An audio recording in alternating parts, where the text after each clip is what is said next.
Yo, what is up everybody, and welcome back to another Madden 25 Ultimate Team gameplay. This is the second and final game I played with the cover vote Richard Sherman, and there's a reason why I only lasted 2 games with that Sherman. You look at the stats and it's pretty good, but you know, I eventually sold him. As you see, we dumped out the Marcel Reese there.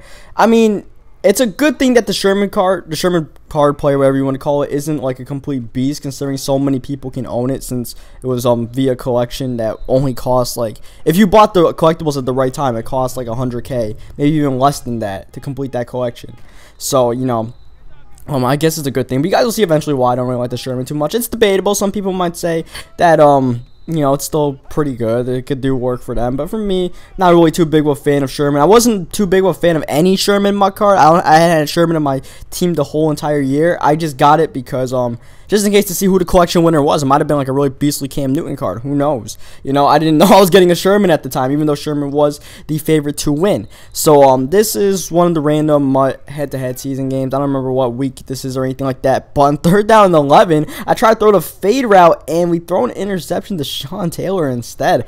I didn't see that coming. I didn't know you could throw interceptions like that when you throw the slot fade. But the more you know, I guess. Maybe it's just, you know, the greater the players in defense have gotten in MUT, that they could stop those slot fades. Because from my knew, those slot fades were pretty hard to stop, especially to someone like Calvin Johnson. Maybe I'm doing it wrong, but Calvin Johnson is doing things right on defense. 4th and 8, he goes for it. Not only goes for it, but he comes out running the ball, and we just stuff it with Calvin. Unfortunately, he stuffs our halfback pass. This is one of those 3 o'clock in the morning cookie boy games. You know, there might be a reason why I threw the slot fade interception. I don't know. It didn't seem like that bad of a ball, though, to throw. As you see with Johnny Manziel taking off, trying to move the chains there in the 2-minute warning. And then we're in the 2-minute warning in the red zone. Probably going to kill a little bit of this clock here. He knows that, so he starts calling his timeouts. He called the first one there, calls the second one here after we move the chains for a 1st down. 1st and goal. We don't get in the end zone, but we don't mind, because now that forced him to use his last timeout. 2nd down, we run to the outside. Barry Sanders almost getting tackled for a loss, and still lost 1 yard. But we get to kill more of that clock. But 3rd down, we definitely want to get in this end zone, and Barry Sanders trucking over a few people to get into that end zone. I don't think we would have gotten in there if Barry didn't just knock those guys over. And Barry's not exactly known for the truck stick, but he came through there for us, knocking down a few small cornerbacks and stuff like that, and we get the touchdown there. And now he only has, what, 30 seconds to work here. 2nd down, I take a gamble and I call a timeout. I'm like, okay, he probably can't get this 1st down. Well, not only did he get the 1st down, he got out of bounds to stop the clock, which is pretty much the worst thing that could have happened. And now, if I give up a field goal on this drive, I'm sick. And there he goes in the middle of the field. The good thing is he has no timeouts, and he called hurry up. And then he didn't even call a play after this. I don't know what he was like motioning the dude out, and like he didn't even hike the ball off to try to just throw some streaks or something. Which is good for me as we go. Calvin Johnson knocking Darren Sproles. Darren Sproles has a high carrying rating. He has like, I think like 97 carrying. That's the free agent one. But Calvin does not care. I think Calvin's got like 96 hit powers. So Calvin just comes knocking that dude down. Fortunately, we don't get the fumble recovery. And you see here, 3rd down 8. Once again, 3rd down, he comes out running the ball. 4th down, he actually comes out passing the ball. It looks like we got it stuffed, but RG3 takes off for the 1st down. And one thing that I was doing like super wrong in this game that I didn't really realize is I kept on putting Vontaze Burfict in a QB contain, or a QB spy.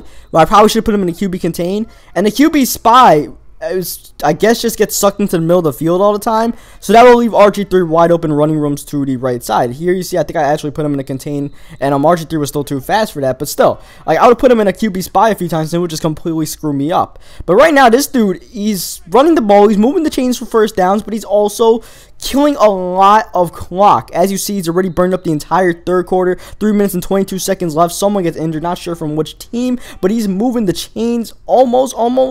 No, he doesn't exactly move the chains, but the clock does stop. 3 minutes and 18 seconds left. He needs to tie the game with a touchdown, and he gets the touchdown there to tie it. And this dude, which is coming out, you know, big power formation. I think he had like a like offensive lineman at tight end. I don't really remember, but this dude was just dedicated to running the ball. Unfortunately, there was nothing much we could do there, and we end up giving up the touchdown to Johnny Manziel, just dancing around that dude, making him look silly. Next play, Barry Sanders taking the handoff in a tie game, hitting the back juke, and Barry open field, 1 man to beat. Kerrigan cannot catch him, and Barry Sanders for the lead.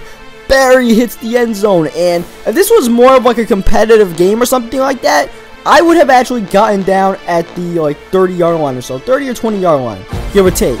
because the way this dude's moving the ball on this drive, the way he's running the ball, I wouldn't really want to give him too much time because that would knock him out of his running game. If I put him in his passing game, that would make him uncomfortable. But, you know, I'm not really taking this game too seriously. It's a head-to-head game, you know what I mean? It's not too big of a deal, especially now that I'm, like, not giving a damn about head-to-head games. So, nonetheless, we're going to rely on our defense here. We still got a minute left to try to hold up and try to, you know, keep this dude down with the epic music going to try to win this game out here. First down and 10. We bring the pressure. He comes out passing, and we stuff him. Second down, he goes back to the run game, but Calvin Johnson's on it. Only a 5-yard gain. Third down and 14. 30 seconds left in the game. Big play of the game, and he finds Deshaun Jackson, who hangs on to that for a first down. Sherman couldn't get it, and Charles Woodson blew his coverage. He was in the purple there, but he was not there. 13 seconds left. He continues to run the ball up the middle with Alfred Morris, but not for the touchdown. One timeout left at the 2-yard line, running the ball, but a big time hit by Sean Lee prevents him from the end zone. 6 seconds left. This could be the last play of the game, and he gets the touchdown. He gets the touchdown, and he's going for the PAT, which he gets, and he ties the game up with 4 seconds remaining. Now a last-ditch effort, trying to return it with Jamal Charles, doing the cutback, and Charles, oh, he almost did the spectacular. He almost did the unthinkable, but this game goes to overtime instead. Big play by my dude, no timeouts. He threw the stick route, got the touchdowns a little bit late, and now he gets the ball because of the coin toss glitch. He pretty much knew the coin toss. He gets the ball first. Now it's our job to not give up a touchdown. That's all. Field goal's fine. Anything else fine. No touchdowns. Here's second down 10. He comes out passing, rolling out the pocket, throwing it deep over Sherman, but Sherman can't tip it away. 6'3" for nothing. He doesn't even go for the swat. Deshaun Jackson bombs him deep, and now he's in field goal range, 13 yards away from ending the game. But we stuff him on second down, bring up third down 10. I know he's looking at Deshaun Jackson, and he hits Deshaun Jackson for the first down. Jackson hanging on once again. Next play, Marshawn Lynch hits the edge and gets the touchdown.